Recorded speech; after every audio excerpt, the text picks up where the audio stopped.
বাংলাদেশের বাইরে পৃথিবীর বিভিন্ন প্রান্তে যেখান থেকে চ্যানেলে দেখছেন আপনাদের সকলকে সাদর আমন্ত্রণ তৃতীয় মাত্রা দেখবার জন্য। প্রিয় দর্শক, সাম্প্রতিক নানা বিষয় নিয়ে আলোচনার জন্য আমার সঙ্গে স্টুডিওতে রয়েছেন আমার বাবা আছেন বাংলাদেশ জাতীয়তাবাদী দল বিএনপি চেয়ারপারসনের উপদেষ্টা এবং ঢাকা সিটি কর্পোরেশনের সাবেক ডেপুটি মেয়র আব্দুল সালাম, এবং আমার ডানে রয়েছেন বাংলাদেশ এলডিপির চেয়ারম্যান সাদাত হোসেন সেলিম। স্বাগত আপনাদের দুজনকে তৃতীয় মাত্রায়। আমি আপনাদের দুজনের কাছ থেকে শুনতে চাই যে পরিবর্তিত পরিস্থিতি এবং অভ্যুত্থানোত্তর পরিস্থিতিতে বাংলাদেশের রাজনীতির যে গতি প্রকৃতি, সেটা আসলে বাংলাদেশকে কোন দিকে নিয়ে যাচ্ছে বলে আপনারা মনে করেন? সরকার যেটা আছে সেটা রাজনৈতিক নয়, যদিও রাষ্ট্র পরিচালনা একটা রাজনৈতিক বিষয়, বাট অন্তর্বর্তীকালীন সরকার এবং মূলত টেকনোক্রেটরা দেশ চালাচ্ছেন। আপনাকে ধন্যবাদ এবং আমার সহ আলোচক ওনাকে ধন্যবাদ জানাই, যারা আজকের অনুষ্ঠান দেখছেন শুনছেন তাদেরকে ধন্যবাদ জানাই। দেশের মানুষ 15 থেকে 17 বছর ধরে অপেক্ষা করছে মানুষের ভোটাধিকার প্রয়োগের জন্য, এবং আগের সরকার মানুষের সেই অধিকার কেড়ে নিয়ে ফ্যাসিবাদের তারা নিজেদেরকে রূপান্তরিত করেছিল। মুখে বলতো গণতান্ত্রিক, কিন্তু কার্যত ছিল ফ্যাসিবাদ।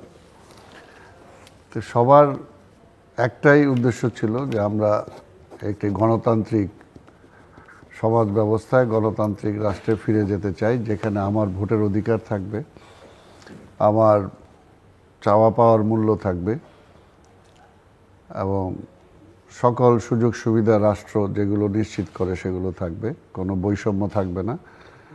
সে কারণেই চূড়ান্ত পর্যায়ে দীর্ঘদিন ধরে আমরা আন্দোলন করছি। শেষ পর্যায়ে 5ই আগস্ট এই সরকার এসেছে একটি অভ্যুত্থানের মধ্য দিয়ে, এবং অভ্যুত্থানের মধ্যে আসার পরে এই সরকারকে আমরাই বলা চলে এনেছি, বা আমরা এটাকে সাহায্য করেছি, বা এখন আমরা করে যাচ্ছি। পরিবর্তিত পরিস্থিতিতে সবার একটাই আশা যে একটা দেশে গণতন্ত্র ফিরে আসবে, এবং যে সরকার আমাদের মূল ইগুলো কেড়ে নিয়েছিল সেটা কত তাড়াতাড়ি আমরা রেস্টোর করতে পারি, সেটাই এই সরকারের কাছ থেকে আশা করে। কিন্তু আমরা প্রথম থেকেই বলে যাচ্ছি যে সরকার সংস্কার করুক। সংস্কার শুধু সরকার না, আমরা নিজেরাও চাই। আপনারা দেখেছেন যে বিএনপি অলরেডি আগেই 31 দফা দিয়েছে, এবং সেটা সংস্কারের জন্যই। কোথায় কোথায় সংস্কার করা দরকার সেগুলো কিন্তু আমরা বলেছি। কিন্তু এই সরকার সংস্কারের কথা বলছে, কিন্তু ক্লিয়ার কাট এখন পর্যন্ত সংস্কারের কোনো সেই রকম পদক্ষেপ আমরা দেখি নাই। কিন্তু এটার পাশাপাশি যে একটা নির্বাচনের দিকে যে সরকার যাবে, যদিও মাঝে মাঝে 2-1 কথা বলেন নির্বাচনের কথা, কিন্তু সেই ব্যাপারে আমরা এখনো ক্লিয়ার কোনো পদক্ষেপ আমরা দেখতে পাচ্ছি না। যেটা আমরা বলেছি যে সংস্কারও করেন, পাশাপাশি একটা রোড ম্যাপ দেন যে আপনি কি কি সংস্কার করতে চান, নির্বাচনটা কবে করতে চান। কিন্তু সেই ব্যাপারে এখন পর্যন্ত একটা ধোঁয়াশাই আছে, এবং সেই ধোঁয়াশার সুযোগ নিয়ে পতিত ফ্যাসিবাদ আবার মাথা চাড়া দিয়ে ওঠার জন্য তারা চেষ্টা করছে। এবং আমরাও এটা রাজনৈতিক কর্মী হিসেবে মনে করি যে যত দেরি হবে গণতন্ত্রটা ফিরিয়ে আনতে, মানুষের রায় নিয়ে সরকারে একটা অধিষ্ঠিত হতে যে পর্যন্ত সেটা না হবে, সেই পর্যন্ত বিভিন্ন ষড়যন্ত্র চলতেই থাকবে। এবং সেই ষড়যন্ত্রকে মোকাবেলা করার জন্য একটা নির্বাচিত সরকার যত পারঙ্গম হবে বা শক্তিশালী হবে, এই সরকারের পক্ষে কিন্তু ততটুকু সেইভাবে মোকাবেলা করা খুব একটা সহজ হবে না। তাই আমরা বারবার বলে আসতেছি যে আমরা নির্বাচনের একটা রোডম্যাপ তারা ঘোষণা করুক, এবং ইমিডিয়েট যে সমস্ত সংস্কারগুলো করা দরকার সেগুলো তারা হাতে নেক। পাশাপাশি যে আজকের নিত্য প্রয়োজনীয় দ্রব্যের দাম যেগুলো কমানো উচিত, যেটা আগে সরকার বিভিন্ন জায়গায় সিন্ডিকেট করে ব্যবসা বাণিজ্যকে তারা নিয়ন্ত্রণ করেছিল, বিভিন্ন প্রতিষ্ঠানগুলোকে তারা দলীয়করণ করেছিল। এখন পর্যন্ত আমরা দেখতে পাচ্ছি যে রাষ্ট্রের সেই সমস্ত প্রতিষ্ঠানগুলো এখনও সেই ফ্যাসিবাদের লোকরাই বিভিন্নভাবে নিয়ন্ত্রণ করছে, কিন্তু তাদের পরিবর্তন করে যে সামনের দিনে যে সংস্কার সহ যে বিষয়টা বাস্তবায়ন করা দরকার, যে শক্তির দরকার, সেটার দিকে বরঞ্চ সরকার খুব বেশি একটা নজর দিচ্ছে না। এবং এটা আমরা আশা করব যত দ্রুত সরকার সেদিকে নজর দিবে ততই দেশের জন্য মঙ্গল এবং সরকারের জন্য মঙ্গল। শাহাদাত হোসেন সেলিম। জি, ধন্যবাদ আপনাকে। আমি সহ আলোচক সালাম ভাইকে ধন্যবাদ। ওনার কথার সাথে আমি একমত। আমরা 2008-09 সালের পর থেকে গণতন্ত্রকে হারিয়ে ফেলেছি।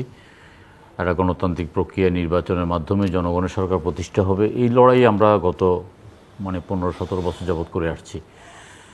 এবং এই লড়াইতে আমাদের অনেক রক্ত, অনেক ত্যাগ, অনেক তিতিক্ষা, হামলা মামলা, গুম শিকার হয়ে আমরা কিন্তু মাথা নত করিনি।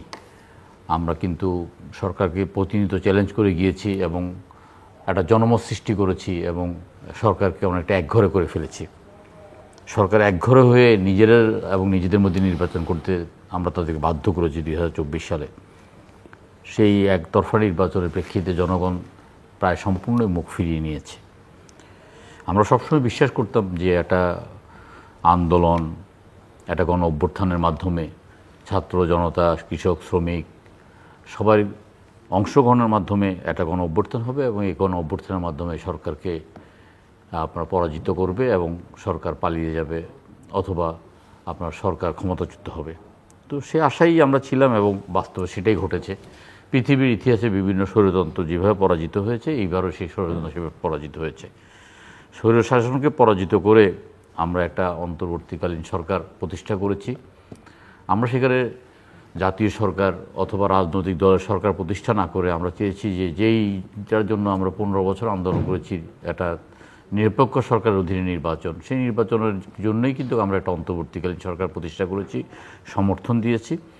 এবং অন্তর্বর্তীকালীন সরকার তাদের একটা নির্বাচনী কাঠামোকে যেভাবে ধ্বংস করেছে, বিভিন্ন সরকারি প্রতিষ্ঠানগুলোকে যেভাবে ধ্বংস করেছে, সেই ধ্বংসস্তূপকে তারা কিছুটা কার্যকর করে নির্বাচনী ব্যবস্থাকে একটা সফল করার জন্য যে ধরনের সংস্কার প্রয়োজন, নির্বাচন কমিশন, প্রশাসন, আইনশৃঙ্খলা বাহিনী, এগুলোকে সংস্কার করে একটা নির্বাচনী রোডম্যাপ দেবে। এবং আসলে রাষ্ট্রটা পরিচালনা করায় তো রাজনীতিবিদরাই, অনেক দিন ধরেই রাজনীতিবিদরাই রাষ্ট্র পরিচালনা করছে। যদিও আওয়ামী লীগকে আমরা রাজনৈতিক দল হিসেবে আমরা মানি নাই এবং আমরা একটা ফ্যাসিবাদী, ক্ষমতালোভী এবং লুণ্ঠনকারী সরকার হিসেবে চিহ্নিত করেছি।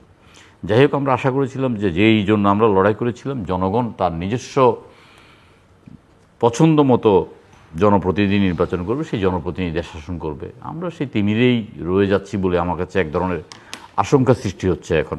কারণ আমরা সমস্ত রাজনৈতিক দলগুলো একটা রোড ম্যাপ আমরা চাচ্ছি যে কবে নাগাদ আমরা একটা নির্বাচন পেতে পারি, কারণ এটা আমাদের জন্য জানাটা জরুরি দরকার। আমরা এই সরকারের মাধ্যমে আমরা একটা ট্রেনে আপনি কি মনে করেন যে আপনারা সেটা জানার জন্য যথেষ্ট পরিমাণে চাপ বা দাবি বা আবদার, যেটাই বলি না কেন, সেটা করতে পেরেছেন? না, আমরা তো এই মুহূর্তে সরকারকে কোনো রকমের চাপ দেওয়ার পক্ষপাতী। আমি সেই জন্য বললাম চাপ, দাবি, আবদার। আমরা দাবি করে যাচ্ছি। আমাদের সাথে সাথে সমস্ত রাজনৈতিক দলগুলো, যে রাজনৈতিক দলগুলো নির্বাচন বর্জন করেছে, যে রাজনৈতিকগুলো গণতান্ত্রিক আন্দোলনে ছিল, যে রাজনৈতিক দলগুলো যুগপৎ আন্দোলন ছিল, প্রত্যেকটা দলে কিন্তু একটা রোডম্যাপ চাচ্ছে, একটা নির্বাচনী একটা রূপরেখা চাচ্ছে। এটা চাওয়ার কারণটা হলো যে আমরা তো ডক্টর ইউনূস সাহেবের নেতৃত্বে আমরা একটা চলন্ত ট্রেনে আমরা চড়ে বসছি। এখন ইউনূস সাহেব এটা আপনার ড্রাইভ করছেন। আমাদের তো জানার অধিকার আছে। আমরা যে চট্টগ্রাম, ঢাকা থেকে রওনা হলাম, চট্টগ্রাম আমরা কতক্ষণে গিয়ে পৌঁছবো, কত ঘন্টা লাগতে পারে, সেটা যদি আমরা জানতে পারি তাহলে সেভাবে প্রস্তুতি নিয়ে আমরা ট্রেনটাতে যা উঠেছি আমরা আরও প্রস্তুতি নিতাম। পথে কোথাও দাঁড়িয়ে আমরা খাওয়া দাওয়া কিনে নিতাম।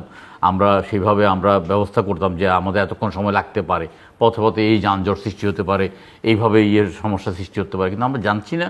এবং আমরা কেমন জানি একটা ধোঁয়াশে পরিবেশটা আমরা লক্ষ্য করছি। সরকারের পক্ষ থেকে যে সংস্কারের কথা বলা হচ্ছে, আমরা সংস্কারগুলো তো চাই।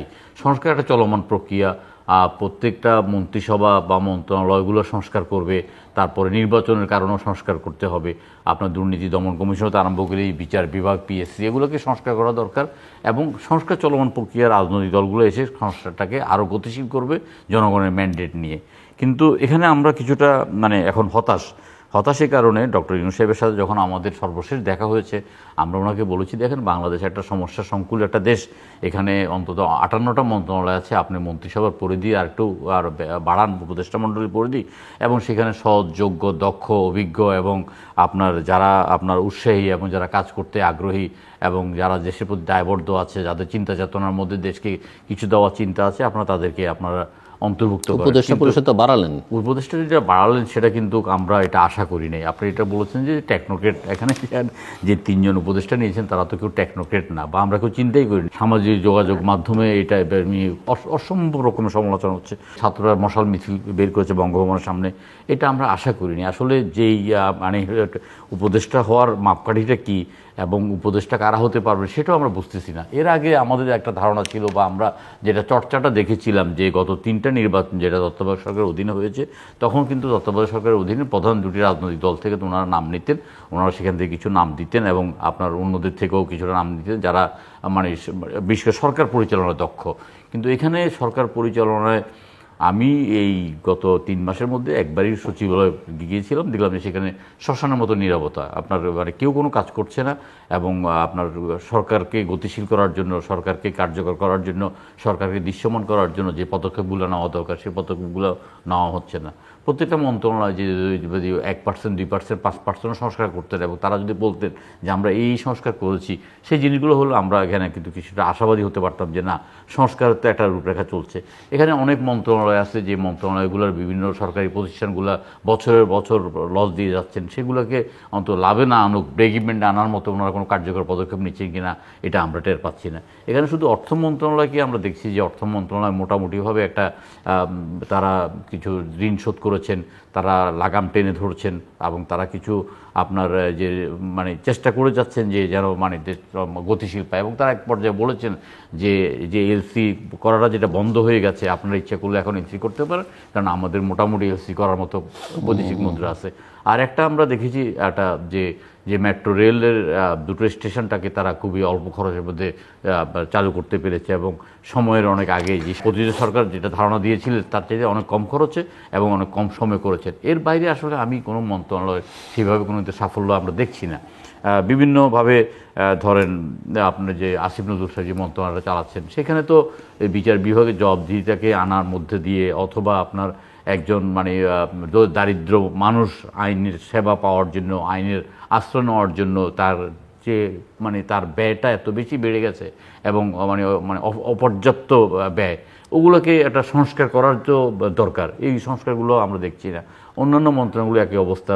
আপনার এই যে দ্রব্যমূল্য সিন্ডিকেট ভাঙার জন্য আমরা বলছিলাম যে মাঝখানের মধ্যস্বত্বভোগীদেরকে আপনারা কমিয়ে নিয়ে আসেন, কৃষক থেকে সরাসরি গ্রাহক পর্যায়ে আপনারা যে পণ্যটা তুলে দেওয়ার চেষ্টা করেন, এগুলো দেখছি না। পাশাপাশি যেই সম্প্রসারণ করেছেন এবং যে পরিবর্তনটা করেছেন, এই পরিবর্তনটাও আমাদের কাছে খুব বেশি কাঙ্ক্ষিত আমাদের কাছে মনে হয় নাই।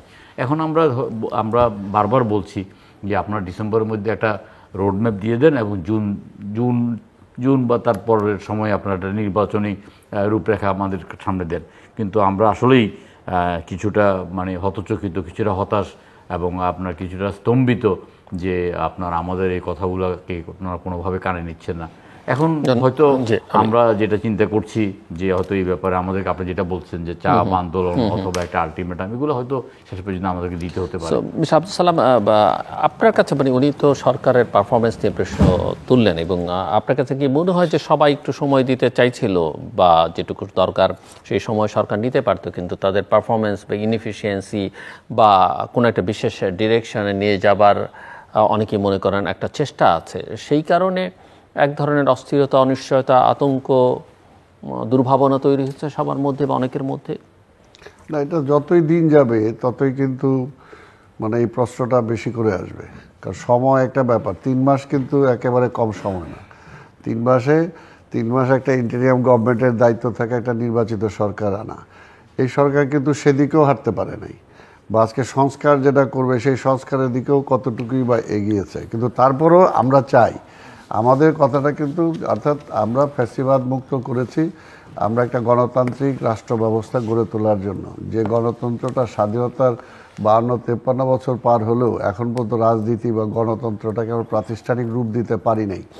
আজকে রাষ্ট্রটা খুঁড়িয়ে চলছে এই কারণেই কিন্তু তো কাজে এখনও যদি এই সরকার ওইটা যদি চিন্তা না করে যে রাজনীতিটা রাজনীতিবিদদের হাতেই ফিরিয়ে দিতে হবে, গণতন্ত্রটাকেই আবার ইস্টাবলিশ করতে হবে এবং গণতন্ত্রটাকে প্রাতিষ্ঠানিক রূপ দেওয়ার জন্য কি কি সংস্কার করা দরকার সেটা যদি না চিন্তা করে, শুধু যদি চিন্তা করে যে আজকে সব কি পরিবর্তন করতে চান, আমরা তো বলছি, ওনারা বলুক না কেন, এখন পর্যন্ত ক্লিয়ার কোনো কিছু নাই, কনসেপ্ট নাই। আর যতই এটা সময় লাগবে ততই কিন্তু মানুষ হতাশাগ্রস্তই হবে। যত কিছু মানুষের, আমরা স্বাধীনতার পরে দেখছি শেখ মুজিবুর রহমান সাহেব বলছেন 3 বছর সময় দেন সব ঠিক করে দেব, কিন্তু 3 বছরের মাথায় যখন মানুষ দুর্ভিক্ষ দেখছে, যখন মানুষ খাইতে পারে নাই, যখন দেখছে আমার রিলিফ চুরি হয়ে যাচ্ছে, যখন দেখছে যে আজকে গম চুরি হয়ে যাচ্ছে, দুর্নীতি বাড়তেছে, তখন কিন্তু আর 3 বছর কেন একটু সময়ও দিতে চায় নাই। তো এর জন্য বললো যে সময় মানুষ দিতে চায়। আজকে দেখেন বাংলাদেশে 5ই আগস্টের পরে কয়েকদিন তো পুলিশই ছিল না, এই ঢাকা শহরে বিশেষ করে, কিন্তু বাংলাদেশের মানুষ কত সচেতন। ওই সময় কিন্তু এই ঘটনা যদি ইউরোপে ঘটতো, আমেরিকার যে কোনো জায়গায় ঘটতো বা আফ্রিকায় ঘটতো, তাহলে কিন্তু লুটতরাজ হয়ে, যেটা আওয়ামী লীগ যেটা বলছিল যে কয়েক লক্ষ মানুষ মারা যাবে, কিন্তু বাংলাদেশে কিন্তু এটা হয় নাই। পাশাপাশি যেটা আজকে অনেকে অনেক কথা বলতে পারেন, কিন্তু পাশাপাশি যেটা যে আমাদের বিএনপির নেতা দেশনায়ক তারেক রহমান সেই সময় যে রাষ্ট্রনায়ক সুলভ যে তার ভূমিকা ছিল, সেই ভূমিকার কারণেই কিন্তু এখন পর্যন্ত দেশে একটা অ্যানার্কির দিকে যায় নাই, যেটা এখন কিন্তু দেখেন চুরি বেড়ে যাচ্ছে, রাহাজানি বেড়ে যাচ্ছে। অর্থাৎ এটা কতদিন তারা নিয়ন্ত্রণ করবে, কতদিন তারা এটা পারবে না। আজকে দেখেন ডেঙ্গুর প্রভাবে এই কয়েক মাসে প্রায় কত লোক মারা গেছে, এটা কারো জবাবদিহিতা নাই। জবাবদিহিতা নাই মানে এই কারণে সিটি কর্পোরেশন নাই, মেয়র নাই, কাউন্সিলর নাই। একজন মনে করেন প্রশাসক বানাইছেন, উনি দিনে হয়তো 1 ঘন্টা সেখানে বসে, অথচ ইটস এ 24 আওয়ার জব। অর্থাৎ এটা তো কমিটমেন্ট থাকা লাগবে। আজকের এই সরকার যদি যে ধ্বংস করে গেছে আওয়ামী লীগ সরকার, সেটাকে ধ্বংসটাকে সরাইয়া নতুন একটা গতি দিতে হবে। সেই জায়গায় আগে যদি 100 মাইল স্পিডে থাকে, এখন 200 মাইল স্পিডে সরকারকে চলতে হবে, কিন্তু আমরা তো সেটা দেখতে পাচ্ছি না। পাশাপাশি যে কোনো কিছুতেই, সব কিছুতেই যে রাজনৈতিক দলগুলো, বিরোধী দলগুলো এই 15-17 বছর আন্দোলন করলো, রক্ত ঝরালো, গুম হলো, আজকে আহত হলো, হাজার হাজার মামলা হলো, আজকে সেই দলগুলোকে কিন্তু তাদের কোনো সিদ্ধান্তের সাথে তারা পার্ট করতে পারছে না। অর্থাৎ রাষ্ট্র পরিচালনায় তাদের এই সমস্ত বিষয়ে যদি সেই দলগুলোকে তারা পার্ট না করে, আলটিমেটলি তারা তো পারবে না। এই জন্য আমি মনে করি একটা রাজনৈতিক কর্মী হিসাবে, এই দেশের একজন মুক্তিযোদ্ধা হিসাবে আমি মনে করি ভবিষ্যতে যে কোনো সিদ্ধান্ত নেওয়ার ব্যাপারে, প্রতিটা সিদ্ধান্তের ব্যাপারে বিভিন্ন রাজনৈতিক দলগুলোর সাথে আলোচনা করে তাদের যদি জাতীয় যে কোনো সিদ্ধান্ত নেয় এবং যে কোনো পরিকল্পনা যদি তারা গ্রহণ করে, তাহলে সেটা গ্রহণযোগ্য হবে, সেটা ভালো হবে, তাদের জন্যও ভালো হবে, দেশের জন্যও ভালো হবে। তো সেই কারণে আমরা বলছি, এখন তারা যেটা বলছেন যে তারা সংস্কার করে দিতে চান, কিছু জিনিস স্থায়ীভাবে ঠিক করে দিতে চান, এক ধরনের রাজনৈতিক বন্দোবস্ত নিশ্চিত করতে চান, এবং তারা বিশ্বাস করেন বা মনে করেন যে রাজনৈতিক দল ক্ষমতা আসলে সেগুলো করবে না, এগুলো তাদেরই ঐতিহাসিক দায়িত্ব এই কাজগুলো করে দেওয়ার। তারা কি করবে এই পর্যন্ত কিছুই বলেনি। ওই যে তারা কতগুলো সংস্কার করবে, 10টা সংস্কার করবে বলছে, আমরাও তো 10টা সংস্কার কমিশন করেছেন, কমিশন করছে। একটা হলো সংস্কারের কথাই যদি বলেন, তাহলে এখানে জিয়া রহমানকে ফলো করা উচিত। 75-এর পরে, 75-এর আগে যে অবস্থাটা ছিল, আর্মি টোটাল ভ্যানিশ হয়ে গেছিল, আর্মি কোনো ডিসিপ্লিন ছিল না, কাউন্টার কু হচ্ছিল। সেখানে তারা রক্ষী বাহিনী বানায় আর্মিকে প্যারালাল শেষ করে দিয়েছিল। পুলিশ বাহিনীর যে অবস্থা ছিল, যে ফুল প্যান্ট বাদ দিয়ে হাফ প্যান্ট পরার মতো অবস্থা ছিল। শিক্ষাঙ্গনও একেবারে কিছুই ছিল না, পড়াশোনায় কিছুই ছিল না, তাই না? আজকের প্রতিটা ক্ষেত্রেই এমন অবস্থা, দুর্ভিক্ষ ছিল, মানুষ না খেয়ে মারা যাচ্ছিল, রিলিফ চুরি হচ্ছিল, অর্থাৎ আইন শৃঙ্খলা ছিল না, কোথাও কোনো কিছু ছিল না। কিন্তু 7ই নভেম্বরে বেড়ে জিয়া রহমান সাহেবরে ক্ষমতায় বসানোর কিছুদিনের মধ্যেই কিন্তু সেই ডিসিপ্লিনগুলো তিনি ফিরে আনছেন। পাশাপাশি আজকে কৃষিতে তিনি সংস্কার আনছেন। আগে কৃষির জন্য উপরে বৃষ্টির দিকে, আল্লাহর দিকে তাকায় থাকতে হতো, কখন বৃষ্টি আসবে, তারপর আমি চাষ করব, তারপর আমি ধান বুনবো। সেটা তিনি নির্ভর করেন নাই। তিনি বলছেন যে না, আমার ওই ব্যাংক এসে বলছে যে 2 জন কৃষক যদি এক সমবায় করে তুমি তারে লোন দিয়ে দিবা, তাহলে সে পানির উঠানোর পাম্প নিয়ে আসবে, তাহলে আমার কৃষিকার্য তারা চালাইতে পারবে। সে টাকা কতটুকু দিতে পারলো সেটা বড় প্রশ্ন না, কিন্তু আমার দুর্ভিক্ষতাকে আমি দেশকে রক্ষা করতে পারবো। পানি দেখছে যে আজকে প্রতিবেশী রাষ্ট্র আমাকে বর্ষার সময় ভাসায় দেয় আর শুকনার সময় আমাকে পানি দেয় না, সেটার জন্য সে খাল খাটছে, তাই না? এগুলো হলো সংস্কার।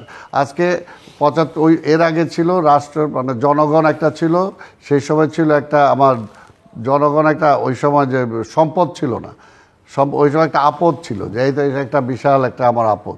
কিন্তু তিনি বিদেশে এই মানুষ রপ্তানি করে হাজার হাজার কোটি কোটি টাকা তিনি দেখাইছে যে কীভাবে অর্জন করা যায়। মানুষ শুধু খায় না, মানুষ 2টা হাত আছে, সে উপার্জনও করতে পারে। ঠিক মানে ইন্টারন্যাশনাল পলিসিতে আজকে ভারতের উপর সম্পূর্ণ যাতে আমাকে নির্ভর করতে না হয়, সার্ক করে তিনি আঞ্চলিক একটা ফোরাম তৈরি করছেন যাতে ভারসাম্য একটা রক্ষা হয়। এইগুলো হলো সংস্কার। এবং পাশাপাশি শিক্ষা ব্যবস্থাকে গড়ে তোলার জন্য তিনি মেধাবী খুঁজে আনছে যে শিক্ষা ব্যবস্থা তাকে যদি আমি সাপোর্ট দিই সে ভালো করবে, ইন্ডাস্ট্রিয়াল সাইডে ও আমাকে ভালো করতে পারবে, আমাকে ভালো পরামর্শ দিতে পারবে। সেটার জন্য ভালো মন্ত্রী পরিষদ তিনি গঠন করেছিলেন। অর্থাৎ মেধাবীর মূল্যায়ন দিয়ে এখানে বুঝতে হবে যে আওয়ামী লীগ একমাত্র দলীয়করণ করতে যায়, সব কিছু শেষ করে দিয়েছিল, সব শেষ। মেধার কোনো মূল্য ছিল না, মেধার কোনো মূল্য ছিল না। ব্লাড টেস্ট করে দেখতো এটা আওয়ামী লীগ কিনা, যে কারণে কিন্তু সব কিছু ধ্বংস হয়ে গেছিলো। আমরা চাই যে না, মেধার মূল্যায়ন করতে হবে, আমরা যেটা বলেছি, কিন্তু আজকে তো সেটাও নাই। তো এই জন্যে সেগুলো হলো সংস্কার। যদি সংস্কারে বিশ্বাস করে, আমরা তো বলছি, কেউ দেশের কোনো রাজনৈতিক দলকে মানা করছে যে সংস্কার করা যাবে না, কেউ তো বলে নাই। কিন্তু সময়টা ব্যাপার, আপনি কতটুকু সময় নেবেন। এবং এতটুকু সময় নেন, পাশাপাশি আমাকে খাবার দেন। আমার চালের দাম বাড়ছে, চালের দামটা কমান। আমার বিদ্যুতের দাম বাড়ছে, আমার বিদ্যুতের দামটা কমান। আমি পানির দাম বাড়ছে, আমার পানির দামটা কমান। আপনি ট্যাক্স বাড়াইছে বিগত সরকার, সেই ট্যাক্স আমার কমান। কাজে এগুলো তো চাবেই মানুষ, চাবে না যে আপনি আজকে তারা দ্রব্যমূল্য তো বাড়ছে, দ্রব্যমূল্য বাড়ছে। এই কারণেই তো মানুষ যে আপনাকে সময় দিবে, সময় তো দিতে চায়। যেটা আমি বললাম, শেখ মুজিব বলছিল 3 বছর চাই, মানুষ 2 হাত তুলে তাকে দিছিল, কিন্তু সে তো পারে নাই। তাই কাজে এখন কি ঢাকা শহর অচল, ঢাকা শহর ট্রাফিক এখন যে সমস্যা, যে কোনোভাবে এটাকে মেটানো সম্ভব হচ্ছে না। কিন্তু ওনারা তো বলতে পারেন যে 53 বছরের সমস্যা আপনি 3 মাসে সমাধান। না, 3 মাসের সমাধান তো পুরোপুরি, এর জন্য তো আমরা বলছি 3 মাসে এই সরকার সমাধান করতে পারবেও না। আমরা বলছি আপনি কি চান বেসিক, অর্থাৎ যে সে আগামীতে যে সরকারটা আসবে সে যাতে ফ্যাসিস্ট না হতে পারে, তাহলে কি করতে হবে আমাকে সেটা আপনি করেন। একটা এমপি হয়ে যাওয়ার পরে সে যাতে চুরি করতে না পারে, আপনি সেটা করেন, তাই না? ওই ব্যবস্থাগুলো আনেন, যেটা কিন্তু আপনি যে কিছুই তো করতেছেন না। আজকে সেটা তো দরকার। যে আজকে আমরা তো বলছি যে বলা হয়েছে যে 2বারের বেশি কেউ প্রধানমন্ত্রী হতে পারবে না।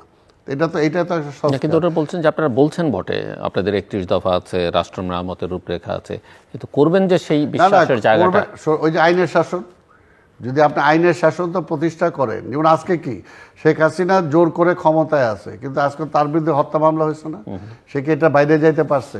সে তো ওই সময় মনে করছে আমি যা করছি তাই।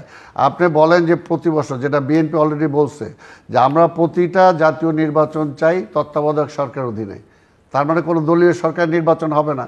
তাহলে সেই সরকারটা আসলেই দেখা যাবে যে তাহলে চিন্তা করবে যে ওই ইলেকশনের আগে দাম বাড়াবে না, বিদ্যুতের দাম বাড়াবে না, প্লাস তখন সে আর জোর করে ক্ষমতায় থাকার কোনো সুযোগও থাকবে না। আপনি এটা তো একটা বেসিক, প্লাস 2বারের বেশি হইতে পারবে না, এটা আরও একটা কাভার করবে। এর বাইরে আর কি থাকতে পারে? আপনি বলেন। আমরা তো বলছি যে আমি একটা রাজনৈতিক কর্মী হিসেবে বলছি যে আজকে এমপি পার্লামেন্ট মেম্বার যারা হয় তাদেরকে আপনি ডেভেলপমেন্ট ওয়ার্কের সাথে সম্পৃক্ত করেন না, যেটা আগে করা হয়েছে। যখনই ডেভেলপমেন্ট ওয়ার্কে সম্পৃক্ত করবে তখনই সে চোর হবে, তখনই সে গম খাবে, তখনই সে রাস্তার টাকা খাবে। ওইটা থেকে দূরে আনেন। অর্থাৎ এই বেসিক জায়গাগুলো আপনি দেখেন, রাজনীতিটাকে রাজনীতিবিদদের হাতে ফিরিয়ে দেন। আপনি যারা রাজনীতির সাথে সম্পৃক্ত নাই, দেখা গেল হঠাৎ করে মন্ত্রী এমপি হয়ে গেল, তাই না? তার তো সেই কমিটমেন্ট নাই, সেই কমিটমেন্ট পিপুলের উপরে থাকবে না। আপনি যত কথাই বলেন না কেন, রাজনীতিটা রাজনীতিবিদদের হাতে তো ছিল না।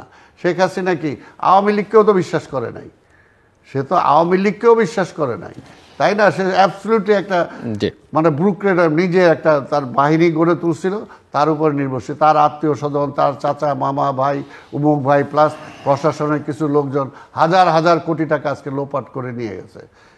এটা তো ওইভাবে এটা কি পলিটিক্সে হয়েছে? তো কাজে সেটার জন্য ব্যক্তি মনে করেন সরকার, সরকারি দল, প্রশাসন, আমরা বারবার আপনার এখানেও বলছি, এই তিনটা একাকার হয়ে গেছিল। আপনি এটাকে আলাদা রাখার ব্যবস্থা করেন যাতে বিচার বিভাগ স্বাধীন থাকে, এইভাবে যাতে প্রধান বিচারপতিকে যাতে লাথি দিয়ে বের করে না দেয়া যায়, আপনি সেই ব্যবস্থা না নেন, এটা সংস্কার করেন। এই সংস্কারগুলো করেন না কেন? কে মানা করছে? মিস্টার সাদাত সেলিম, এখন সংস্কারের জন্য 10টা কমিটি হয়েছে, 10টা কমিটি কাজ করছে, তারা ডিসেম্বরের মধ্যে তাদের রিপোর্ট জমা দেওয়ার কথা, সবই ঠিক আছে। কিন্তু মানে সরকারকে যতটা গতিশীল হওয়া দরকার বর্তমান সময়ে, আমরা ঠিক ততটা গতিশীল আমরা পাচ্ছি না সরকারকে। সরকারের কোনো কোথাও সংস্কারটা আমি বললাম নিজ মন্ত্রণালয়, এখন যেমন এখনও মানে আগেও পিজি হাসপাতালে আনসার ধরতে হইতো ভর্তি হওয়ার জন্য, ওয়ার্ড বয় ধরতে হতো, সেখানে কোনো নিয়ম শৃঙ্খলা ছিল না। এখনও কোনো নিয়ম শৃঙ্খলা ফিরে আসে নাই। সরকারি সেবামূলক প্রতিষ্ঠানগুলোতে কোনো নিয়ম শৃঙ্খলা এখনও ফিরে আসে নাই।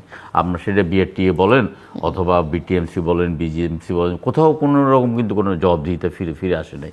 আপনার হঠাৎ করে আপনার বিদ্যুতের মূল্য আপনার বেশি বেশি করে মিটারে বিল আসছে, ওয়াসার বিল আসছে। তো এগুলোর থেকে তো মানে সরকারকে যতটা দৃষ্টি দেওয়া দরকার ততটা দৃষ্টি দিতে পারছে না। এবং কেন দিচ্ছে না সেটা বুঝছি না। মানে আমরা যেই উপদেষ্টা মণ্ডলীর যে কাঙ্ক্ষিত যেটা চেয়েছিলাম যে সম্প্রসারণটা, সেটা আসলে সেটা হয়নি। এবং আমরা যারা রাজনীতিবিদ আছি, আমরা যারা জনগণের কাছে জবাবদিহি করি অথবা মানে জনগণকে নিয়ে চিন্তা করে, এই ধরনের তো অনেক মানে আমলাও আছেন, অনেক আপনার মানে অবসরপ্রাপ্ত কর্মকর্তা আছেন, তারপরে আপনার ব্যবসায়ীর মধ্যে আছেন, কিন্তু তাদেরকে সম্পৃক্ত করা হচ্ছে না। এখন দেখেন মানে দিন যত যাবে বিভিন্ন রকমের চক্রান্ত ষড়যন্ত্র হতে থাকবে, বা অনেকে অনেক রকম আশাবাদী হয়ে যাবে। এখন কিছু কিছু লোককে দেখছি যে তাদের মানে গলার মানে স্বর অন্যরকম, সুর অন্যরকম। ৭৫ সালের যেই ৭ই নভেম্বরের পরিবর্তনের পরে দেশে একটা বিশাল রাজনৈতিক শূন্যতা সৃষ্টি হয়েছে। জিয়াউর রহমান সেই রাজনৈতিক শূন্যতা মানে পূরণ করার জন্য একটা বাংলাদেশের জাতীয়তাবাদী একটা চেতনাকে বিশ্বাসী লোকদেরকে নিয়ে একটা দল করেছেন, এবং সেই দলটা ধীরে ধীরে অনেক মানে বড় হয়েছে, এবং এই মুহূর্তে এটা বাংলাদেশের প্রধানতম রাজনৈতিক দল। এর বাইরে আসলে ক্ষমতায় এসে যারা যেমন এরশাদ চেষ্টা করেছেন, আপনি এরশাদের জাতীয় পার্টির অবস্থাটা কী অবস্থা দেখেন। এর বাইরে বাংলাদেশে অনেক বাঘা বাঘা রাজনীতিবিদরা নতুন রাজনৈতিক দল সৃষ্টি করার চেষ্টা করেছেন, তারাও কিন্তু সেটা হালে পানি পায় নাই। একটা রাজনৈতিক দল করা এবং একটা রাজনৈতিক দল করে টিকে থাকাটা অনেক অনেক কঠিন ব্যাপার। এখন কেউ যদি বুদ্ধি দেয় যে না এটা কিংস পার্টি করতে হবে, তো এখন যে কোনো রাজনৈতিক দল যদি সরকার অনুকূলে কোনো রাজনৈতিক দলের জন্ম হয়, আমরা চাই যে হ্যাঁ নতুন রাজনৈতিক দল হোক। যদি রাজনৈতিক দল যদি নতুন কোনো চিন্তা নিয়ে আসে, জনগণ যদি গ্রহণ করে, সেটা আমাদের কোনো মানে কোনো আপত্তি নেই। কারণ আমরা চাই যে জনগণ তার ভোটটাই দেখ, যাকেই দেখ, আমাকে দিতে হবে না, আমি তার ভোটাধিকারটার জন্য লড়াই করছি এবং আমি তার ভোটাধিকারের জন্য লড়াই করেই যাচ্ছি। তো এখন কোনো রাজনৈতিক দল যদি কিংস পার্টি করার জন্য উৎসাহিত হয়ে যদি কিংস পার্টি করে, আমরা চাচ্ছি যে আপনার প্রথমেই সংসদ নির্বাচনটা হোক। সংসদ নির্বাচন হলে নির্বাচিত সরকারেই স্থানীয় সরকার নির্বাচনগুলো করবে। কিন্তু সেখান থেকে সরে এসে যদি সরকার মনে করে যে না, জাতীয় সংসদ নির্বাচনের আগে স্থানীয় সরকারের নির্বাচনটা করা দরকার, মানে এইসব বিপজ্জনক পথে কেন জানি মানে আমাদের কাছে মানে মনে হচ্ছে যে একটা বিপজ্জনক পথে যাচ্ছে, এবং যাওয়ার একটা চেষ্টা। আপনারা মনে করেন না যে স্থানীয় সরকার নির্বাচন জাতীয় নির্বাচন আগে করা উচিত? না, এটা তো মানে আমরা তো প্রথমেই তো দরকার যে একটা জাতীয় সংসদ নির্বাচন। জাতীয় সংসদ নির্বাচনের মাধ্যমে একটা রাজনৈতিক সরকার প্রতিষ্ঠা হলে রাজনৈতিক সরকারেই স্থানীয় সরকার নির্বাচনগুলো করা করবে, এটাই কিন্তু আমাদের সকলেরই আকাঙ্ক্ষা। কারণ আমরা একটা মানে 2014, 18 এবং 24-এ কিন্তু কেউ ভোট দিতে পারে নাই, কেউই ভোট দিতে পারে নাই, ভোট হয় নাই। এবং ধরুন 4%, 5% ভোট হইলে সেটাকে 40-50% ভোট দিয়েছে, মানে একতরফা রাতের মধ্যে সিল মেরে ভোট করেছেন। এবং 14 সালে তো ভোটই হয় নাই, 154 জন বিনা ভোটে নির্বাচিত হয়েছেন। তো আমার কাছে মনে হচ্ছে যে এখানে আপনার কোনো ধরনের মানে দ্বিতীয় চিন্তা উপদেষ্টাদের মধ্যে কেউ না কেউ করছেন, এবং তাদেরকে মানে হাওয়া দেওয়ার জন্য অনেকেই চেষ্টা করছেন, অনেকেই করছে। কিন্তু এটা কিন্তু খুব একটা মানে এটা ভালো কিছু হবে না। ভালো কিছু হবে না, যে কারণে আমরা তো 15 বছর শেখ হাসিনার মতো একটা ফ্যাসিস্ট এবং একটা আপনার সাইকোপ্যাথ সরকারের বিরুদ্ধে আমরা কিন্তু জানবাজি রেখে লড়াই করেছি কিন্তু গণতন্ত্র উদ্ধার করার জন্য। সেখানে কিন্তু বহু চেষ্টা করেও বাংলাদেশ জাতীয়তাবাদী দলকে মানে দ্বিখণ্ডিত করতে পারেনি, অথবা এর মধ্যে কোনো রকমের বিশৃঙ্খলা করতে পারেনি। যুগপৎ আন্দোলনে বিএনপির সাথে আর অন্যান্য দল শরিক হয়েছে। এখন বিএনপি 27 দফা একটা সংস্কারের মানে ঘোষণা করেছেন। 27 দফা সংস্কার ঘোষণা করার পরে প্রায় 40টি রাজনৈতিক দলের সাথে দিনের পর দিন আলোচনা করে এটাকে 31 দফায় সম্প্রসারণ করেছেন। আমার মনে হয় 31 দফার মধ্যে সব কিছু চলে আসছে। এবং যেটা বলা হচ্ছে যে প্রধানমন্ত্রী 2বারের বেশি হতে পারবে না, আমি তো মনে করি যে কোনো মানে সংসদ সদস্য 2বারের বেশি হওয়া উচিত না। এটাও একটা রাজনীতি, মানে এটা চিন্তা করা দরকার। সংসদ সদস্য যদি 10 বার হতে পারে তাহলে প্রধানমন্ত্রী 10 বারের সমস্যা কোথায়? এবং এখানে সংসদ সদস্য ধরেন নির্বাহী ক্ষমতা, সংসদ সদস্য আইন প্রণেতা, যত আপনি সংসদের সময় পার করবেন তত আপনি ম্যাচিউরড হবেন, তত না। তারপরেও তো কিন্তু এখানে যে একটা মানে রাজনৈতিক যে কোন্দলটা সৃষ্টি হয়, আপনি সংসদ সদস্য হিসেবে বাংলাদেশের মানে তার তো স্কোপ কম থাকে অনেক, করাপশন করা, নেপোটিজম করা, কিন্তু নির্বাহী ক্ষমতা যারা এক্সারসাইজ করেন তাদের স্কোপ অনেক বেশি থাকে। সেই কারণে সেটা তো নির্বাহী ক্ষমতা যিনি এক্সারসাইজ করেন তার পক্ষে মানে যে কোনো দুর্নীতি করা বা মানে শক্ত বাংলাদেশের সংসদ সদস্যরা করেন, কিন্তু আসলে তো তার তো না, সালাম ভাই যেটা বলছেন যে বিধিবিধান অনুযায়ী সুযোগ সীমিত থাকবার কথা। তাদেরকে যদি সেভাবে যদি কাজের সাথে সম্পৃক্ত করে না করে তাহলে গম চুরি করার হয় না। যদিও এখন আর গমের কাজ হয় না, তারপর কিন্তু তারা তো মানে তারা ব্যস্ত থাকে তদবির বাণিজ্যে, তারা ব্যস্ত থাকে আপনার কিভাবে আমরা সম্পদ লুণ্ঠন করবে। এখন এখানে আপনার যেই ব্যবস্থাপনায় মানে প্রধানমন্ত্রী 400 কোটি টাকার মালিক হয়ে যেতে পারে, ওই ব্যবস্থাপনার বিলোপ আসলে আমরা সেটাও চাচ্ছি, কিন্তু সরকারের পক্ষ থেকে কিন্তু এখন পর্যন্ত সেই রোডম্যাপটা আমরা পাচ্ছি না। যে ব্যবস্থাপনার মাধ্যমে সংসদ সদস্যরা তারা তাদের আমানতকে খেয়ানত করতে পারবেন না, একজন আপনার আমলা তার আমানতকে খেয়ানত করতে পারবেন না, একজন জনপ্রতিনিধি জনগণের কাছে দায়বদ্ধ থাকবেন। আমরা তো সেই ব্যবস্থাপনাটা চাচ্ছি, আমরা সেই নতুন বন্দোবস্তটাই চাচ্ছি। আমরা তো একটা বন্দোবস্তের মধ্যে যেটা যে মানে একটা তত্ত্বাবধায়ক সরকারকে একটা চিরস্থায়ী রূপ নেওয়া। স্বাধীনতার 54 বছর পরেও আমরা কিন্তু নির্বাচনী ব্যবস্থাকে আমরা সেভাবে আমরা করতে পারিনি। নির্বাচনী ব্যবস্থা একটা বিতর্কের মধ্যে ছিল। পরপর 3টা নির্বাচন মানে তত্ত্বাবধায়ক সরকারের অধীনে আসার পরে একটা গণতন্ত্র কিন্তু একটা প্রাতিষ্ঠানিক রূপ নিতে পেরেছিল, এবং তারা প্রত্যেকে মনে করতো যে না, আমাদেরকে তো জবাবদিহি করতে হবে, এবং অটোমেটিকলি 5 বছর পরে আমাদের ক্ষমতাটা চলে যাচ্ছে এটা মানে একটা তত্ত্বাবধায়ক সরকারের অধীনে। সেই ব্যবস্থাপনাটা ভালো ছিল, সেটা আওয়ামী লীগ নিজে ধ্বংস করে দিয়ে আজকে কিন্তু তারা উপলব্ধি করতে পারছে যে তারা স্বাভাবিক ক্ষমতার পরিবর্তনের পথটা রুদ্ধ করে দেওয়ার কারণে আজকে সবচেয়ে বেশি ভিকটিম তো আওয়ামী লীগই হয়েছে। নিয়মতান্ত্রিক উপায়ে যদি ক্ষমতার পরিবর্তনের ব্যবস্থাপনাটা তারা যদি এভাবে মানে গলা টিপে হত্যা না করতো, তাহলে আজকে আওয়ামী লীগের এই পতনটা হতো না। এবং পতনটা যে এত নির্মমভাবে হয়েছে, এবং 300 শুধু এমপি না, এটার সাথে এই মানে বাতিল মোকাররম ইমাম, আপনার সাংবাদিক এবং আপনার এখানে মানে আইনজীবী, এদেরকে পালিয়ে যেতে হয়েছে। আমরা সেই ব্যবস্থাপনার বাইরে নতুন ব্যবস্থাপনা চাই, কিন্তু সরকার, আমি আবারও বলছি যে সরকারের কাছ থেকে আমরা সেই কাঙ্ক্ষিত যেই মাত্রাটা পাওয়া দরকার সেটা পাচ্ছি না। ধরুন এখন যানজট নিরসনের জন্য যদি সরকার চায় যে যেই এলিভেটেড এক্সপ্রেস ওইটাকে খুব দ্রুততার সাথে কাজ করে শেষ করবে, ইস্টার্ন বাইপাসটাকে দ্রুততার সাথে কাজ করে শেষ করবে, তারপর প্রয়োজনে খুব দ্রুততার সাথে আপনার যদি ঢাকা থেকে আপনার কুমিল্লা পর্যন্ত ট্রেন লাইনটাও চালু করে, ঢাকার উপর থেকে চাপ কমে যাবে, ঢাকা থেকে যদি আপনার সাভার দিকে ট্রেন লাইনটা, এই কিছু কিছু প্রকল্প খুব জোরে সোরে হাত দিয়ে নামিয়ে ফেলে ঢাকাটাকে বাঁচানো দরকার। সেইটা কিন্তু আমরা দেখছি না, আমরা কিন্তু এই জিনিসগুলো দেখছি না। দ্রব্যমূল্যের কষাঘাত যেটা, সেটাও আমরা জনগণ খুবই জর্জরিত। এইসব ব্যাপারে কিন্তু সরকারের পক্ষ থেকে কথাবার্তা খুব কম হচ্ছে, বরঞ্চ মাঝে মাঝে রাজনীতিবিদদেরকে হেয় প্রতিপন্ন করে কিছু কথাবার্তা অনেকে বলছে যেটা যাদের বলার কথা নয় আর কি। সেখানে আমরা শঙ্কা প্রকাশ করছি যে আমাদেরকে কি আপনি যেটা বলেছেন আমরা কি কোনো চাপ দিচ্ছি কিনা, বা আমার মনে হয় যে আমরা ডিসেম্বর পর্যন্ত অপেক্ষা করার পর আসলে আমাদেরকে রাজপথে নামা ছাড়া আর কোনো বিকল্প থাকবে না, যদি না আমরা এই সরকার থেকে সঠিকভাবে আমরা একটা রোডম্যাপ না পাই। এই যে মানে উপদেষ্টা মণ্ডলী যেটা করেছেন সহসা, এই উপদেষ্টা মণ্ডলীর ব্যাপারে আপনি যদি একটা ভোটিং সিস্টেম নেন, কেউ কল্পনা করে নেই যে আপনার এখানে একজন মানে নাট্যকারকে, এই মুহূর্তে তো একজন নাট্যকার বাংলাদেশে এতটা সমস্যা, মানে সংস্কার এতটা একজন নাট্যকার কিন্তু এই সময়ে মন্ত্রীর মর্যাদা উপদেষ্টা হয়ে তিনি কি কাজটা করবেন, তিনি কি উদ্ধার করে ফেলবেন সেটা আমাদের ধারণা নাই, এবং ওনার অবদানটা কি এই সময়ে ওনার অবদানটা তো নাই, এই বরঞ্চ উনি ফ্যাসিস্ট সরকারের পক্ষের লোক। তো আমরা যদি ফ্যাসিস্ট সরকারের পক্ষের লোককে পুনর্বাসিত করার জন্য এই সরকারকে দেখি, তাহলে তো আমাদের হৃদয়ের মধ্যে রক্তক্ষরণ তো হবেই। এটা আমরা তো আশা করি নাই। এই ব্যাপারগুলো নিয়ে আসলে আমরা এক ধরনের শঙ্কার মধ্যে আছে, এটা আপনাকে বলতে দ্বিধা নাই। কিন্তু আমরা চাই যে ডক্টর ইউনূস সাহেব যে একটা মহান ব্যক্তি এবং একটা আন্তর্জাতিক এত বেশি খ্যাতি সম্পন্ন ব্যক্তি, এবং তিনি তার মানে সমহিমায় উজ্জ্বল একজন ব্যক্তি, এই বয়সে এসে আমার মনে হয় ওনাকে যে কষ্টটা দেওয়া হয়েছে, প্রাকৃতিকভাবে প্রতিশোধটা কিন্তু প্রকৃতি নিয়ে ফেলেছে। উনি যখন কোর্টে যেতেন 8তলার লিফটটা বন্ধ করে দিতেন, ওনাকে হেঁটে হেঁটে উঠতে হয়েছে।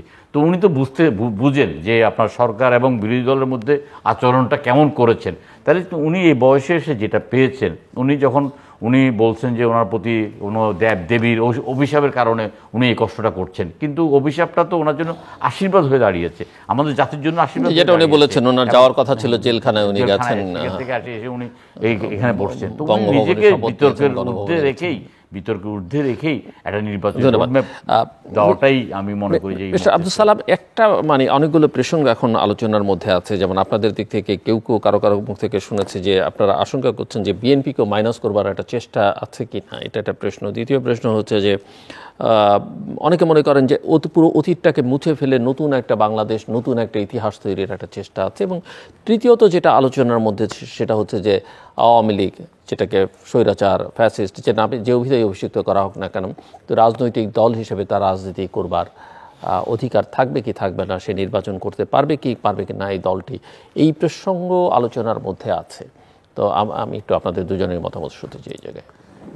এই জন্য আসলে সবাই আমরা বলি ইতিহাস থেকে শিক্ষা নেওয়া উচিত, কিন্তু কেউ ইতিহাস থেকে শিক্ষা গ্রহণ করি না। বিএনপিকে মুছার জন্য, বিএনপিকে শেষ করার জন্য এই আওয়ামী লীগ কী চেষ্টা না করছে, তাই না? বেগম খালেদা জিয়াকে জেলে নিছে, তাকে জেলখানায় মেরে ফেলার জন্য চেষ্টা করছে। আমাদের দেশনায়ক তারেক রহমানকে মেরে ফেলার জন্য চেষ্টা করছে। তার বিরুদ্ধে একের পর এক মামলা দিয়েছে যাতে দেশে না আসতে পারে, সেটা করছে। আমাদের এমন কোনো নেতা কর্মী নাই যার বিরুদ্ধে অসংখ্য মামলা দেয়নি।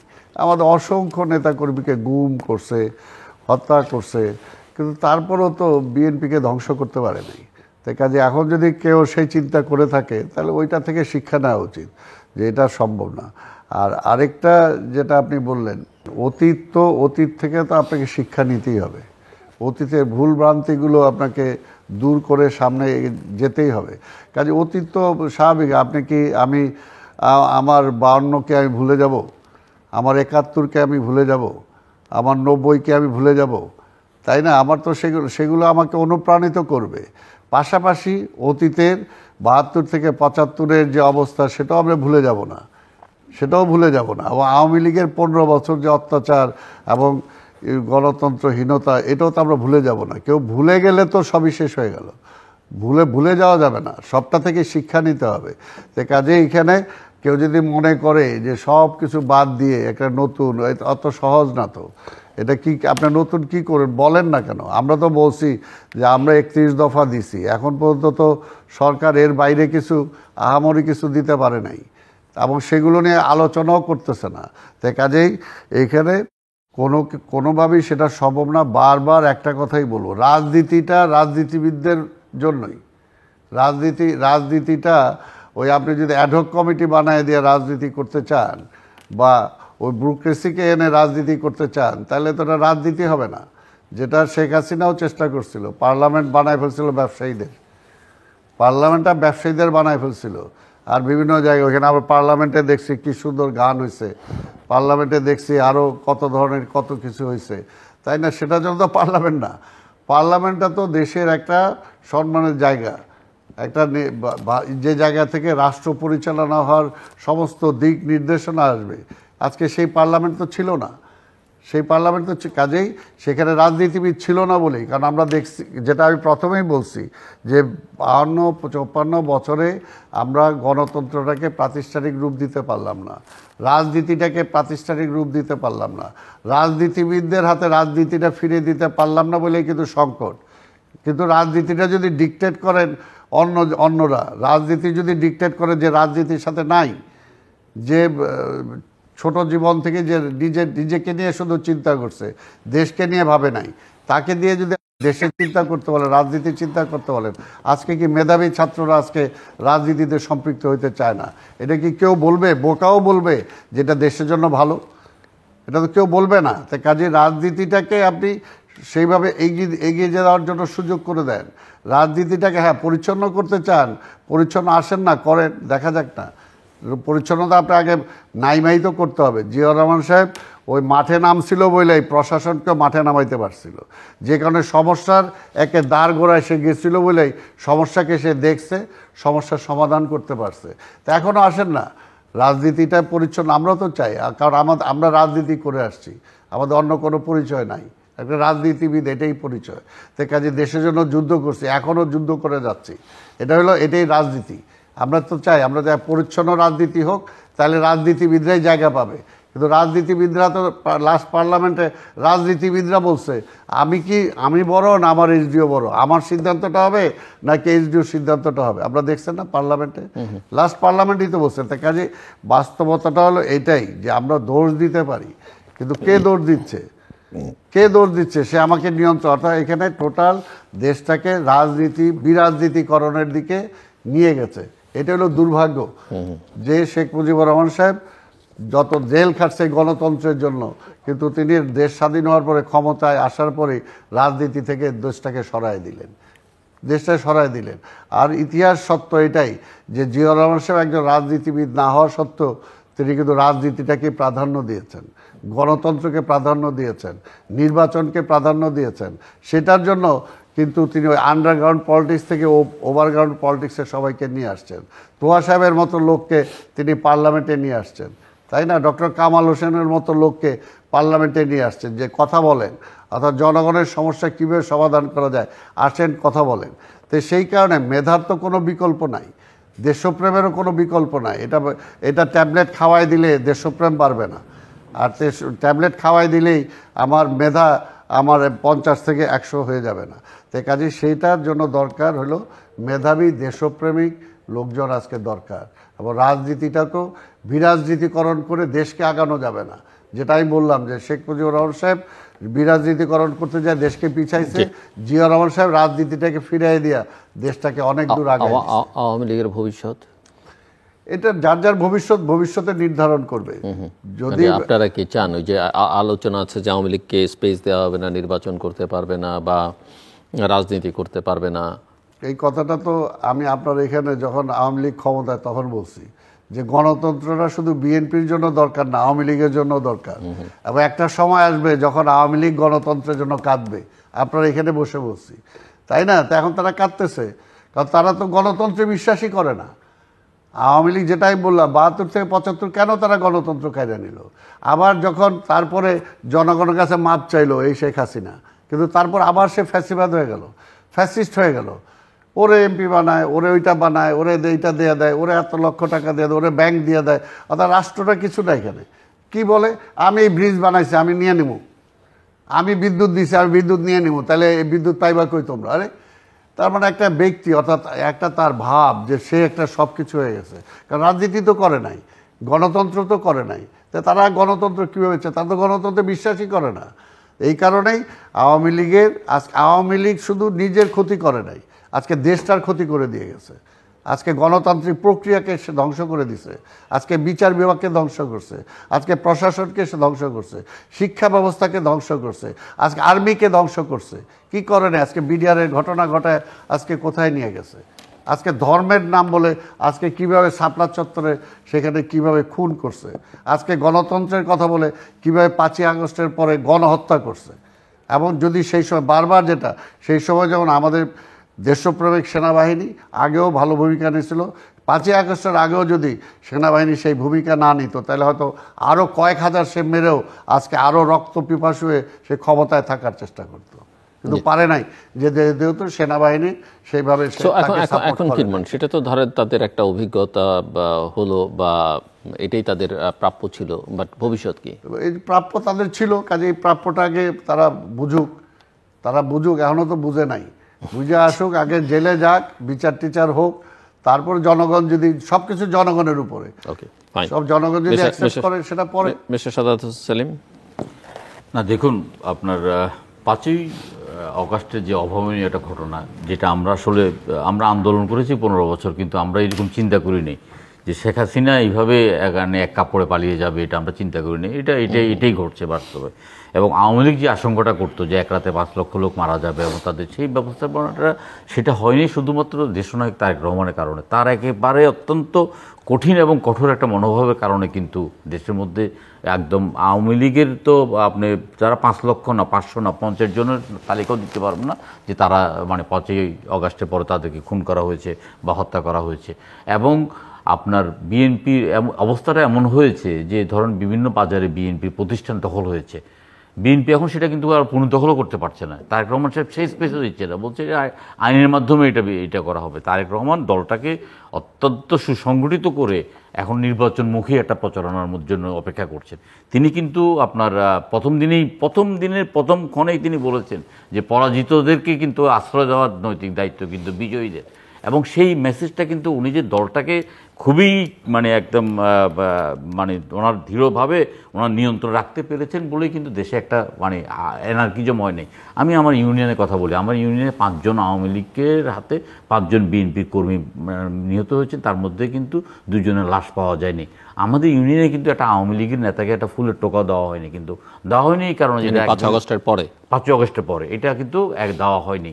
এবং এটা তারেক রহমান সাহেব দেখেন, আপনার যখনই দেখছেন যে কোনো ধরনের বিশৃঙ্খলাকে তৈরি করার চেষ্টা করছে, একেবারে জিরো টলারেন্স।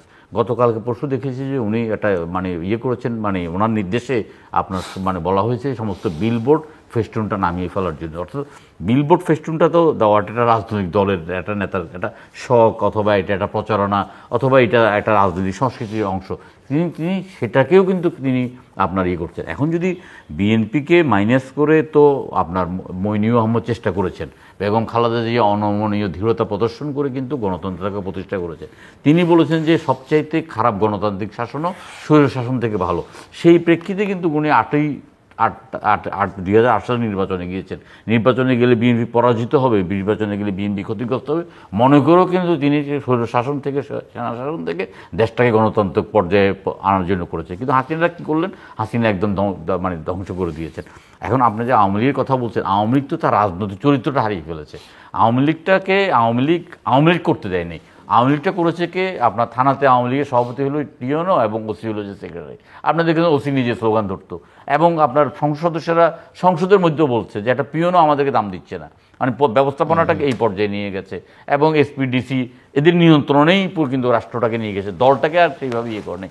ইভেন উনি আপনার দলের যারা আওয়ামী লীগকে প্রতিষ্ঠা করার জন্য, অথবা 75 পরবর্তীকালে আওয়ামী লীগকে একটা দল হিসেবে দাঁড় করানোর জন্য যারা সবচেয়ে বেশি ত্যাগ তিতিক্ষা করেছেন, তাজউদ্দিনের পরিবার করেছেন, তোফায়েল আহমদরা করেছেন, আমরা করেছেন, তাদেরকে একদম অপমানের চূড়ান্ত পর্যায়ে নিয়ে গিয়েছেন।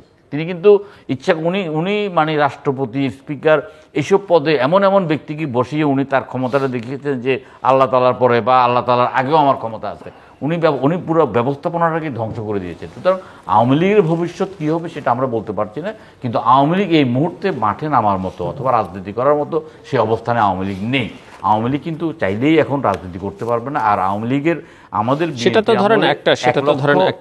ধরেন একটা বাস্তবতা, এটা বাস্তবতা। কিন্তু আপনি সরকারের থেকে বা প্রতিপক্ষ রাজনৈতিক দল হিসেবে আপনি ক্যাম্পেইন করতে পারেন যে আওয়ামী লীগ রাজনীতি করবে না, কিন্তু আপনি আওয়ামী লীগকে স্পেস দিবেন না সেটা চান কিনা, বা আওয়ামী লীগকে নির্বাচনে আসতে দেওয়া হবে না সেটা চান কিনা? That's my question. না, দেখুন, আওয়ামী লীগ তো এই মুহূর্তে স্পেস পাওয়ার মতো অবস্থানে নাই। আর নির্বাচন আওয়ামী লীগ করতে পারবে কিনা? আওয়ামী লীগের তো প্রত্যেকটা সংসদের নামে মামলা হয়েছে, প্রধানমন্ত্রীর নামে হত্যা মামলা হয়েছে, বিএনপির আমলে যেমন 1 লক্ষ মামলায় 50 লক্ষ আসামি, এখানে প্রায় কাছাকাছির মতো ঘটনা ঘটছে।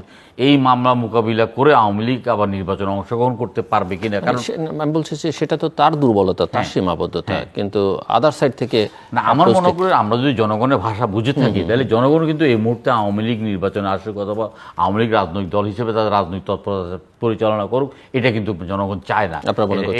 এটা আমরা জনগণের নাড়ি ধরে বুঝতে পারছি। আপনার ধরেন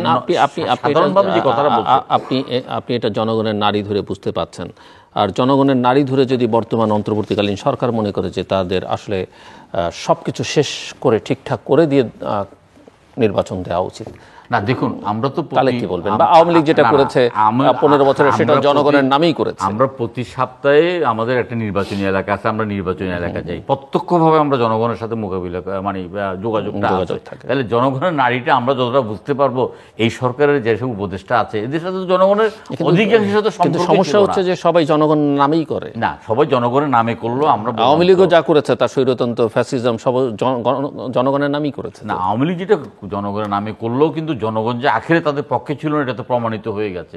কিন্তু তার জন্য অনেক মূল্য দিতে হয়েছে জনগণকে, অনেক মূল্য দিতে হয়েছে, জনগণকে চরম মূল্য দিতে হয়েছে, দেশকে চরম মূল্য দিতে হয়েছে, দেশের অর্থনীতিটাকে একেবারে ধ্বংস করে দেওয়া হয়েছে। কারণ দেশে এমন এমন অপ্রয়োজনীয় প্রকল্পগুলো হাতে নিয়েছে যেগুলো কোনো দরকার ছিল না। আজকে সেটা ঋণ পরিশোধ করার জন্য আমাদের দেশের অর্থনীতি রক্তকরণ হচ্ছে। ধন্যবাদ। আর কিছু যোগ করবেন? 30 সেকেন্ডস আমি শেষ করব। না, আমি যেটা এখন যেটা মানে একটাই আমাদের চাওয়া পাওয়া, যেটা আমরা যেই ভোটের অধিকারের জন্য আমরা লড়াই করেছি, ভোট দেওয়ার জন্য, আমাদেরকে দয়া করে ভোট দেওয়ার একটা সুযোগ করে দেন। আমরা ভোটটা চাই এবং এটা অতি দ্রুত আমরা মনে করি, এবং ইতিমধ্যে প্রত্যেকের মধ্যে উপলব্ধি এসছে আসলে দেশ পরিচালনা করাটা রাজনীতিবিদদেরই দায়িত্ব এবং রাজনীতিবিদদের কাজ। রাজনীতিবিদ দেশটা নিরাপদ। Mister Abdul Salam, closing remarks, final remarks.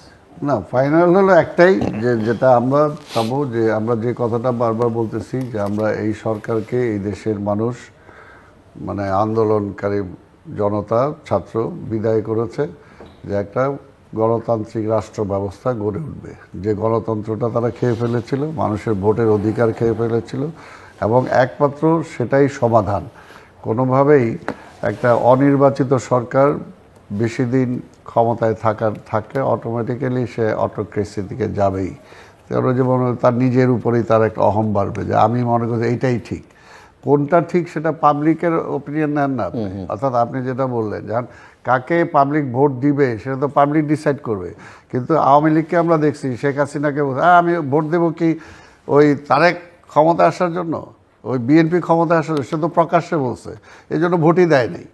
তো কাজে এই সরকারও যদি মনে করে ওইটা, যে ওই চিন্তাটাই যদি তার মাথায় আসে, হ্যাঁ, তাহলে কি ওইটাই, তাহলে যদি ওই যে এখন কি বিএনপিকে নিয়ে আসবো, তাহলে তো ওই একই পথ হইলো, তাই না? কাজে জনগণের রায়টা হলো বড়। জনগণ কি চায় সেটা আমি চাইলাম কি চাইলাম তাতে আসা যায় না কিছু, তাই না? জনগণ চায় কি না, জনগণ যদি বিএনপিকে চায় তাহলে কি হাজার চেষ্টা করলেও তারা ঠেকাইতে পারবে? আর আমরা বলছি যে শুধু ক্ষমতার জন্য বিএনপি রাজনীতি করে না। যদি ক্ষমতার জন্য বিএনপি রাজনীতি করতো, শেখ হাসিনা তো বহুবার অফার দিছিল শেয়ার করার জন্য, ক্ষমতা করে নেই তো। যে বেগম খালেদা জিয়া প্রধানমন্ত্রী হওয়ার পরও প্রধানমন্ত্রী তো তিনি ছেড়ে দিয়েছিলেন। যদি বিএনপি ক্ষমতা রাজনীতি করতো, তাহলে 5ই আগস্টে বলতে পারতো যে হ্যাঁ, আমরা যারা আন্দোলন করছি আমরাই ক্ষমতা নিব। আমরা তো চাইনি সেটা। আমরা চেয়েছি যে না, আমরা একটা নির্বাচন চাই, নির্বাচনের জন্য একটা ইন্টেরিয়াম গভর্নমেন্ট চাই। ওই সময় তো এটা তো কোনো বিষয় না। কাজে বিএনপি ক্ষমতায় বিশ্বাস করে না। বিএনপি জনগণের ক্ষমতা জনগণের হাতে ফিরাই দিতে চায়, জনগণের রায় নিয়ে বিএনপি ক্ষমতায় যেতে চায়। এবং বিএনপি তারপরও বলছে যে শুধু বিএনপি ক্ষমতায় যেতে চায় না, আওয়ামী লীগ রাষ্ট্র ব্যবস্থাটাকে ধ্বংস করে দিছে। কাজে ধ্বংসস্তূপকে যদি আবার চলমান আনতে হয়, সংস্কার করতে হয়, তাহলে একা বিএনপি না, সকল আন্দোলনকামী রাজনৈতিক দলকে নিয়ে একটা জাতীয় সরকার গঠন করতে হবে। এবং পাশাপাশি দেশের যারা বুদ্ধিজীবী আছে বা সাংবাদিক আছে, যারা রাষ্ট্র গড়ায় অংশগ্রহণ করতে পারে, তাদের জন্য একটা আপার হাউসের কথাও বলেছে। অর্থাৎ আমরা সবাইকে নিয়ে আমরা পরবর্তীতে রাষ্ট্রটা গড়তে চাই। কাজে বিএনপি এককভাবে এখানে কোনো ক্ষমতার কথা বলে নাই, বিএনপি বিশ্বাসও করে না। দর্শক, অনুষ্ঠানের শেষ প্রান্তে আমরা সামাজিক যোগাযোগ মাধ্যম ফেসবুক, এক্স এবং ইউটিউবে তৃতীয় মাত্রা লাইভ স্ট্রিম হচ্ছে, আপনারা দেখতে পারেন। টেলিভিশনের পর্দায় দেখতে না পারলে যে কোনো সময় যে কোনো স্থান থেকে ইউটিউবে তৃতীয় মাত্রা চ্যানেলটি সাবস্ক্রাইব করে পর্ব বা পুরনো পর্বগুলো আপনারা দেখতে পারেন। মিস্টার সাদাত হোসেন সেলিম এবং মিস্টার আব্দুল সালাম, অসংখ্য ধন্যবাদ এই আলোচনা অংশ নেবার জন্য।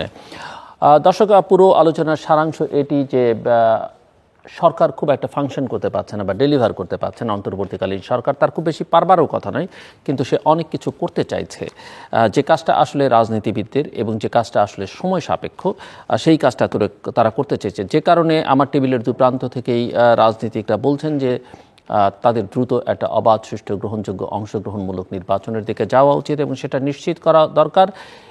এবং সেটা যদি তারা না করেন বা সেই ঘোষণা যদি তারা না দেন, হয়তো বাংলাদেশে ডিসেম্বরের পরে আবার নতুন করে নির্বাচনের দাবিতে আন্দোলন দেখতে হতে পারে। দ্বিতীয় কথা যেটা আলোচনার মধ্যে এসছে যে ওনারা অবশ্য ওনাদের রাজনৈতিক অবস্থান থেকে বলেছেন, কিন্তু সাধারণভাবে আইডিয়ালি যেটা হওয়া উচিত যে কে রাজনীতি করবে কে করবে না, কাকে ক্ষমতায় বসানো হবে কাকে ক্ষমতায় বসানো হবে না, সেটা সিদ্ধান্ত গ্রহণ করবার একমাত্র ক্ষমতা দেশের জনগণের, এবং তার একটা আনুষ্ঠানিক স্বীকৃত পন্থা আছে। সেই পন্থায় এটি অন্তর্বর্তীকালীন সরকার পারসেপশন বলি বা যে কোনোভাবেই বলি না কেন, জনগণের তার প্রতি সমর্থন আছে, কিন্তু এটাও মাথায় রাখতে হবে যে তার কিন্তু আনুষ্ঠানিক কোনো সমর্থন বা স্বীকৃতি কিন্তু সেই অর্থে নেই। কাজেই সেটা একটা ভোটের মাধ্যমেই হতে পারে। কাজেই সেই ভোটটা যেন অবাধ, সুষ্ঠু, নিরপেক্ষ হয় এবং সেখানে যেন বাংলাদেশের প্রতিটি নাগরিক সে যেই হোক না কেন, তার যে পরিচয় থাকুক না কেন, 1971-এর পূর্বে কিংবা গত 15-16 বছরে বা কিংবা তারও এই মাঝখানে, সেটা আসলে জনগণকে সিদ্ধান্ত নেওয়ার ক্ষমতা দেওয়ার উচিত। সেটা যদি না হয় তাহলে আসলে যে বৃত্তচক্রের মধ্যে আমরা 53 বছর ধরে ঘুরপাক খাচ্ছি, সেই বৃত্তচক্রেই আমরা কিন্তু ঘুরপাক খেতে থাকবো। আমাদের সঙ্গে থাকবার জন্য অসংখ্য ধন্যবাদ। আপনাদের সবার জন্য শুভকামনা।